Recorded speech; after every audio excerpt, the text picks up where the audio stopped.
अस्सलाम वालेकुम। तो आज का हमारा शोल्डर पैथोलॉजीज में ही टॉपिक है थोरेसिक आउटलेट सिंड्रोम। ठीक है, अभी हम देखते हैं थोरेसिक आउटलेट सिंड्रोम होता क्या है। सीरीज ऑफ न्यूरोवेस्कुलर सिंड्रोम, इसमें क्या है कि नर्व्स का भी प्रॉब्लम आ सकता है और वेसल्स का भी प्रॉब्लम आ सकता है। बेसिकली हो क्या रहा होता है कि जो हमारे पास थोरेसिक आउटलेट है ना, वहां पर जो नर्व्स पास कर रही होती हैं, जिसमें आर्टरी हो गई, सबक्लेवियन नर्व होगी, सबक्लेवियन वेन होगी, ठीक है, वहां पर ये कंप्रेस हो रही होती है। अब कंप्रेशन की वजह से वहां वेस्कुलोपैथी कॉज हो रही है, ठीक है, और उसकी वजह से फिर प्रॉब्लम्स अराइज होंगे। अब हमारे पास थोरेसिक आउटलेट होता कहाँ है। यहाँ पर हमारे पास थोरेसिक आउटलेट प्रेजेंट होता है between first rib end clavicle, ठीक है, ये जगह थोरेसिक आउटलेट होती है। यहाँ पे आप देख रहे हैं वेन भी है, आर्टरी भी है, नर्व भी है। इसके अलावा मसल का टेंडन भी पास कर होता है और बेली, ठीक है। हमारे पास यहाँ पर lower trunk of medial cord of brachial plexus commonly affect हो रही होती है।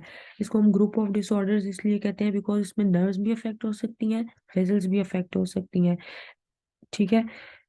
यहाँ पर शोल्डर पेन होगा, नेक पेन होगा और नमनेस होगी, ये इसके कॉमन साइन एंड सिम्टम्स हैं। देन हम इसकी कॉमन साइट्स देखते हैं कि किस किस जगह पर ये कंप्रेशन हो सकती है। स्टर्नोकोस्टल वर्टिब्रल स्पेस में हो सकती है, ठीक है, जो स्टर्नम और वर्टिब्रा के बीच की स्पेस है। अगर वहां पर कोई पेन कोस्ट ट्यूमर प्रेजेंट हो उस लोकेल में, तो वहां पर वो ट्यूमर होगा और वो कंप्रेशन कॉज कर देगा, ठीक है। Then scalene triangle, scalene triangle ये होता है जहाँ से स्केलीन मसल्स पास करते हैं। अब ये कुछ लोगों में नैरो हो जाता है, ठीक है, तो जब वो नैरो होगा तो वहां पर कंप्रेशन हो जाएगी। देन कोस्टोक्लेविकुलर स्पेस हो गई, जो कि ये होती है, ठीक है, क्लेविकल और कोस्टल वर्टिब्रा के बीच में जो स्पेस हमारे पास बन रही है, ठीक है। यहाँ पर हमारे पास स्केलीन ट्रायंगल के ही कंपोनेंट्स होते हैं, साथ सब प्लेवियन वेन होती है, यहाँ भी कंप्रेशन कॉज हो सकती है। और कोरेको पेक्टोरल स्पेस, जहाँ से पेक्ट माइनर मसल पास कर रहा है, ठीक है, यहाँ पर inferior trunk of brachial plexus होती है।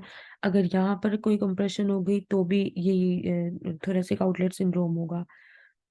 टीओएस की इटियोलॉजी यानी कि कॉजेज क्या हो सकते हैं, अभी हमने बात की कंप्रेसिव न्यूरोपैथी होगा, ठीक है, न्यूरोवेस्कुलर स्ट्रक्चर्स की अगर कंप्रेशन होगी, नर्व्स की या वेसल्स की, ठीक है। इसके अलावा ये हो किस वजह से सकता है, अगर हमने देखा कि हमारे पास जो यहाँ पर थोरेसिक आउटलेट बन रहा था वो between first rib end clavicle बन रहा था और ये इसमें स्ट्रक्चर्स पास कर रहे हैं, ठीक है। अब यहाँ पर अगर फर्स्ट रिब की एग्जेजरेशन हो जाए कि उसके ऊपर आउट ग्रोथ बन जाए, ठीक है, तो उससे क्या होगा कि फिर वहां पर कंप्रेशन वो कॉज कर देगा। वो थोड़ी सी ही ट्रायंगल में स्पेस थी, उसने वो जगह भी आउट ग्रोथ प्रोसेस ने ले ली, ठीक है। इसके अलावा क्लेविकल जो है वो अगर फ्रैक्चर हो जाए तो भी हो सकता है।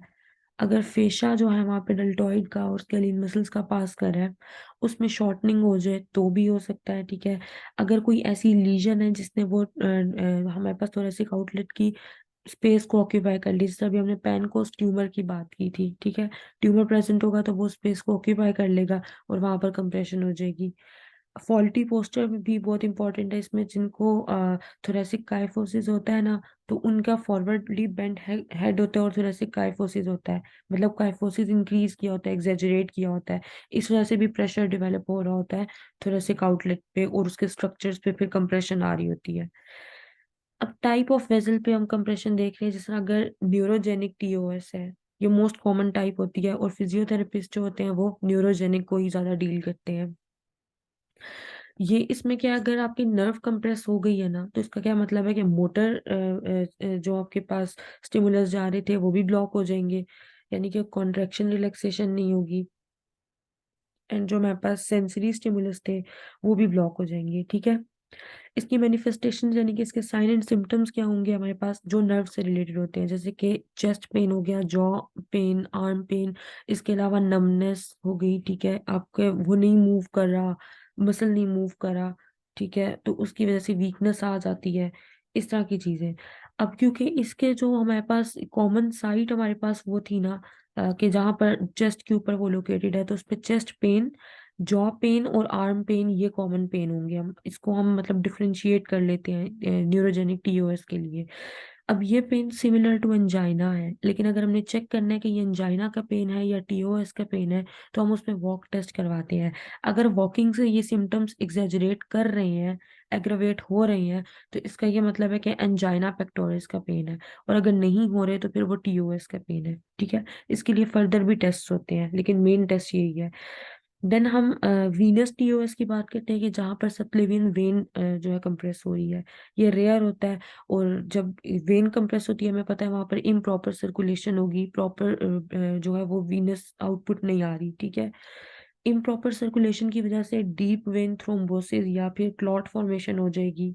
ठीक है, अब वो क्लॉट कहीं भी मूव कर सकता है एम्बोलिज्म बन के, तो इसलिए इसको टाइमली डायग्नोज करना बहुत इंपॉर्टेंट है। वेन के लिए वेन के जैसे साइन एंड सिम्टम आएंगे जो वीनस कंप्रेशन की वजह से आते हैं, इनसफिशिएंसी की वजह से आते हैं।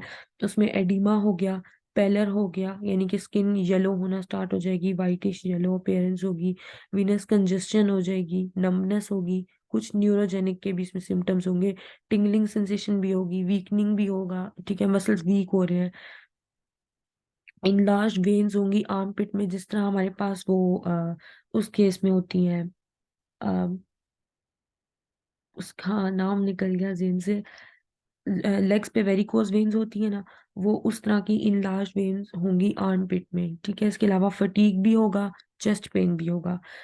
आर्टीरियल टीओएस जो आर्टरी अगर कंप्रेस होगी तो होगा। ठीक है, ये एक्सट्रीमली रेयर होता है, बहुत कम केसेस होते हैं, मतलब once in a blue moon होगा। इसमें सर्कुलेशन इंपीड करेगी, जिसकी वजह से क्या होगा, अब सर्कुलेशन ही नहीं हो रही, आर्टरी ब्लड ही नहीं पास करी है, तो जब ब्लड नहीं जाएगा वहां पर वेजो कॉन्स्ट्रिक्शन स्टार्ट हो जाएगी। वेजो कॉन्स्ट्रिक्शन जिस वक्त होगी, तो जब ब्लड नहीं पास करा तो ऑक्सीजन नहीं पास करेगी। ठीक है, रिनाउड्स फिनोमिना इसमें इंपॉर्टेंट होता है। पहले तो ये होगा कि वो आपका जो पार्ट है वो वाइट होना स्टार्ट हो जाएगा वेजो कॉन्स्ट्रिक्शन के बाद। अब जब ज्यादा देर तक वहां पर ब्लड नहीं जा रहा, तो फिर वो उसमें वहां पर टिश्यू डेथ स्टार्ट हो जाएगी। ठीक है, सेल डेथ होगी, जिसे सियानोटिक अपीयरेंस आना स्टार्ट हो जाएगी, ब्लू कलर। ठीक है, तो वो हमारे पास नेक्रोसिस होगा, यानी कि वहां पर सेल डेथ स्टार्ट हो गई है। इसके मैनिफेस्टेशन या साइन एंड सिम्टम्स हमारे पास क्या होंगे, पोस्टीरियल हाइपोटेंशन होगा, आर्म और फोर आर्म में पेन रेडिएट कर रहा होगा। इसके अलावा जो आपकी फोर आर्म में अल्नर और मीडियन नर्व की डिस्ट्रीब्यूशन है ना, फोर आर्म एंड हैंड में, वो वहां पर वेस्टिंग स्टार्ट हो जाएगी। जिन मसल्स को अल्नर और मीडियन नर्व सप्लाई कर रही हैं, ठीक है, उनकी वेस्टिंग स्टार्ट हो जाएगी, क्योंकि वहां पर टिश्यू डेथ स्टार्ट हो गई है, वो इम्पीडेड सर्कुलेशन की वजह से। देन हिस्ट्री या क्लिनिकल मैनिफेस्टेशंस इन जनरल हम अगर चेक करें तो उसमें हमें पेन मिलेगा, पेरेस्थीसिया मिलेगा, क्योंकि हमने बाकी के हम ज्यादातर न्यूरोजेनिक को ही डील करते हैं, बाकी हम डील नहीं करते हैं। वीनस हम फिजियोथेरेपिस्ट नहीं डील कर सकते, बिकॉज वहां पर हम कुछ भी करवाएंगे तो वो क्लॉट है, वो क्लॉट मूव कर जाएगा, ब्रेन में मूव कर जाता है और प्रॉब्लम, ठीक है, स्ट्रोक कॉज कर देगा। लंग्स में मूव कर जाता है, पल्मोनरी एम्बोलिज्म हो जाएगा। ठीक है, और आर्टरी आर्टरी का हमें पता है कि वहां पर जब एक दफा टिश्यू डेथ स्टार्ट हो गई है तो हम उसे जो है वो रिवर्स नहीं कर सकते।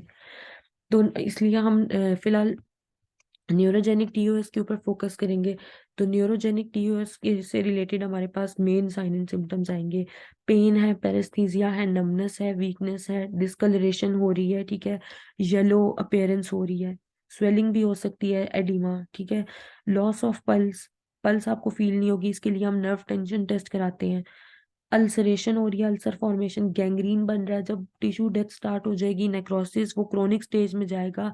तो जब फुल अभी सेल डेथ स्टार्ट हुई थी ना, जब वो क्रोनिक स्टेज में जाएगा तो फुल टिश्यू की डेथ स्टार्ट हो जाएगी। ठीक है, जब फुल टिश्यू में डेथ हो जाएगी तो उसका मतलब है वो वहां से नहीं कर सकता, रिवर्स वापस नहीं हो सकता कि उसमें किसी तरह वापस ब्लड फ्लो इंक्रीज हो जाए, तो वो ब्लूइश अपीयरेंस से ब्लैकिश अपीयरेंस में कन्वर्ट हो जाएगा, जिसे हम गैंग्रीन बोलते हैं। ठीक है, रिनाउड्स फिनोमिना हम देखते हैं इन सम केसेस, वही बात के आर्टरी के केसेस में देखते हैं, अगर आर्टीरियल टीओएस है। ठीक है, तो वहां पर वाइटिश अपीयरेंस होगी रेनाउड्स फिनोमिना में वेजो कॉन्स्ट्रिक्शन की वजह से। इसके अलावा हेडेक भी हो सकता है, जो कि पोस्चर से रिलेटेड होगा, या पोस्चरल टेंशन से रिलेटेड होगा, और या फिर वेस्कुलर कॉम्प्रोमाइज आ रहा होगा हमारे पास। देन हम असेसमेंट करेंगे। असेसमेंट में सबसे पहली चीज हम ऑब्जर्वेशन करते हैं। ठीक है, हम देख रहे हैं कि पेशेंट का पोस्चर कैसा है। अभी हमने बात की थी कि जो थोरेसिक काइफोसिस अगर इंक्रीज कर जाए तो वो प्रेशर डेवलप करता है, तो वो इंक्रीज करेगा तो उसकी वजह से हेड भी आपका फॉरवर्ड बेंड होता है। ठीक है, तो ये हम देखेंगे उसमें। इसके अलावा इसमें पैराडॉक्सिकल ब्रीदिंग पैटर्न होगा। इसका क्या मतलब है कि नॉर्मली जब हम इनहेल करते हैं तो हमारी चेस्ट जो है वो अंदर की तरफ जाती है, और हम एक्सहेल करते हैं तो बाहर की तरफ आती है। तो ये ऑपोजिट रिवर्स होगा इसमें। इसमें हम इनहेल करेंगे तो जो चेस्ट बाहर की तरफ आएगी, और जब हम एक्सहेल करेंगे तो अंदर की तरफ जाएगी। देन हम इंस्पेक्शन करेंगे। इंस्पेक्शन में हमें सुप्रा क्लेविकुलर फोसा जो है वहां पर एडिमा दिख रहा है। हमने अभी देखा था कि टीओएस जो हमारे पास थोरेसिक आउटलेट होता है वो कहाँ होता है, ये this is supra clavicular fossa, clavicle के ऊपर। यहाँ पर हमारे पास एडिमा हमें मिल रहा होगा। ठीक हो गया।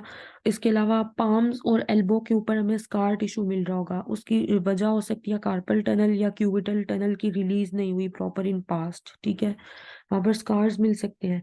देन पेल्पेशन करेंगे। जब हम पेल्पेट करेंगे, जाहिर सी बात है जब ब्लड फ्लो नहीं होगा तो आपका हैंड को जब पेल्पेट करेंगे तो वो ठंडा होगा, बिल्कुल कूल टू टच होगा। ठीक है, इसके अलावा रिफ्लेक्स सिंपैथेटिक डिस्ट्रॉफी के साइंस भी होंगे कि रिफ्लेक्सेस नहीं होंगे। May be myofascial trigger points हो, बिकॉज हमने बात की थी कि हमारे पास जो फेशा है वो ऑल्टर हो जाता है। ठीक है, हम वहाँ उसको चेक करेंगे, डेल्टॉइड फेशा वाले उसमें।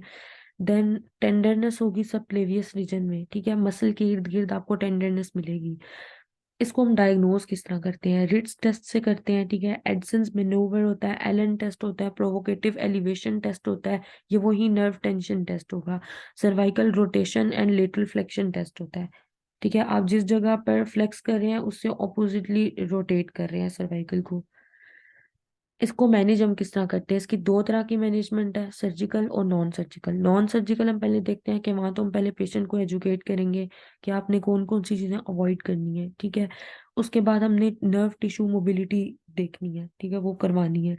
Joint muscle and connective tissue की मोबिलिटी करवानी है। ज्वाइंट की मोबिलिटी भी होगी, मोबिलाइजेशन ग्रेड 1 ग्रेड 2 की भी हो सकती है। मसल मोबिलाइजेशन भी हो सकती है और कनेक्टिव टिश्यू मोबिलाइजेशन भी। रेस्पिरेटरी पैटर्न्स हम देख रहे हैं, हमने भी बात की थी कि पैराडॉक्सिकल होगा इसमें। ठीक है, और अपर रिब्स एलिवेटेड होंगी। ठीक है, तो इसमें हमने इनको भी रेस्पिरेटरी पैटर्न्स की भी मैनेजमेंट करवानी है कि हम मतलब वापस उसको नॉर्मल पैटर्न पे ले आए। ठीक है, उसके बाद मसल की स्ट्रेंथनिंग करवाएंगे हम इसमें, और पोस्टूरल री एजुकेशन करवाएंगे नेक और शोल्डर गर्डल की। ठीक है, हमने भी देखा कि नेक फॉरवर्ड बेंड होती है। अगर नेक फॉरवर्ड बेंड है तो थोरेसिक काइफोसिस इंक्रीज कर रहा होगा। ठीक है, तो हमने नेक को अपनी पोजीशन पे वापस लेकर आना है। तो शोल्डर गर्डल को भी हम इसीलिए री एजुकेट करवाएंगे ताकि काइफोसिस अपनी इनिशियल पोजीशन पे वापस आ जाए। देन सर्जिकल में क्या होगा कि हमने बात की थी कि इस वजह से भी हो सकता है अगर फर्स्ट रिब जो है उसके ऊपर आउट ग्रोथ हो जाए। ठीक है, एग्जेजरेट कर जाए फर्स्ट रिब, तो उसको अगर हम जो आउट ग्रोथ होगी अगर हम उसको कट कर देंगे तो वो वहां पर हम स्ट्रेस या कंप्रेशन को रिलीज कर सकते हैं। ठीक है, तो फर्स्ट रिब की रिजेक्शन से भी हो सकता है कि जो आउटग्रोन प्रोसेस था उसे हमने काट दिया। That's it. यहाँ पर शोल्डर पैथोलॉजीज एंड हो गई है।